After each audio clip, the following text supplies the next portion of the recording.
দেখো কত বড় ঢেঁড়স হয়েছে আমাদের গাছে।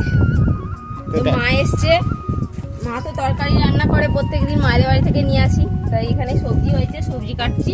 আর এই দেখো আমাদের ভুট্টা গাছ, ওই ঢাঁড়সটা কেটে নেই, ওই ঢাঁড়সটা ভালো করে খা, দত কেটে জানি না কাটতে ওইটা কাটি কি হয়েছে বাবুরে দেখেছিস কেন? ওইটা কেটে দে, লম্বা চিস হয়ে যাচ্ছে।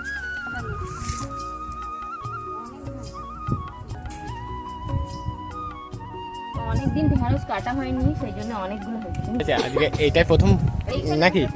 প্রথম গাছ তো এটা? এই গাছটাই সব থেকে বড় হয়েছে, আর এটাতে প্রথম ধরেছে ঢেঁড়স। এই ভুট্টা ঘুরে ঘুরে ঢেঁড়স গুলো সব কেটে নিচ্ছি। দুটো বেগুন তুলেছি, গাছেতেও যেমন কুটকুট করে, হ্যাঁ এগুলোতে কেটে যায়। আমার কেটে গেছে, হ্যাঁ এই সব এর ভেতরে ঢুকিনি আমি, ওই জন্য একদম চুলকাতে শুরু করে দিয়েছে। আমি ওই জন্য ঢুকতে পারি না। কিন্তু গ্লাভস পরে কাটে আমাদের এখানে। হ্যাঁ হাত মোজা। তো দেখো বন্ধুরা আমাদের কি সুন্দর ঢেঁড়স, ভেন্ডি হয়েছে, ভেন্ডি।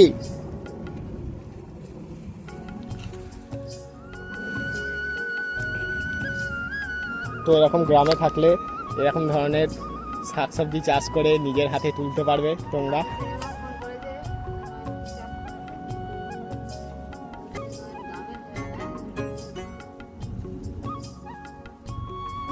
এই দেখো কত ঢেঁড়স তুলেছি, ওই বাবারে।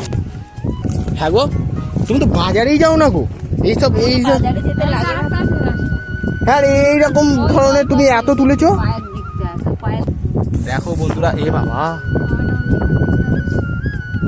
তো দেখো দেখো ওর মায়ের জন্য পুরো সরঞ্জাম পুরো রেডি করে রেখে দিয়েছে, কত সুন্দর, খুব ভালো হয়েছে।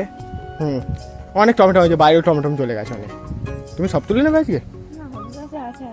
না ওই দিকগুলো তুলে নাও, কি করবে? মা ধরো, পাচ্ছি না, ভেঙে যাবে এক হাতে। তো দেখো মা কেমন লাগছে? ভালো লাগছে, নিজের হাতের জিনিস বলো, গাছের ফল আলাদা। সত্যি তুমি এরকম চাষ করতে চাও? আম হয়েছে, তুমি করছো তো খাবো, আমি কেন করবো?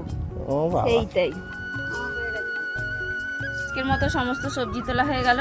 কত সুন্দর টমেটোর ঝাড়টা, খুব ভালো লাগছে দেখতে। আর কতগুলো ঢেঁড়স হয়েছে দেখো না, একটা তরকারি হয়ে যাবে একবেলা। তারপর এই বেগুন, আর একটা বেগুন কি তুলে দেবো না? আস্তে, গাছ ভেঙে যাবে। এই দেখ একদম কচি বেগুন। ও গরমকালে ছোট ছোট বেগুন হয়। আমি মোটামুটি 18খানা গাছ বসেছিলাম বেগুনের। না এখনো অনেক ছোট ছোট বেগুনের গাছ আছে, ওগুলো হবে, ওগুলো আমচুর পাউডার। তো চলো আজকের মতো টাটা। টাটা বন্ধুরা, ভালো থাকবে।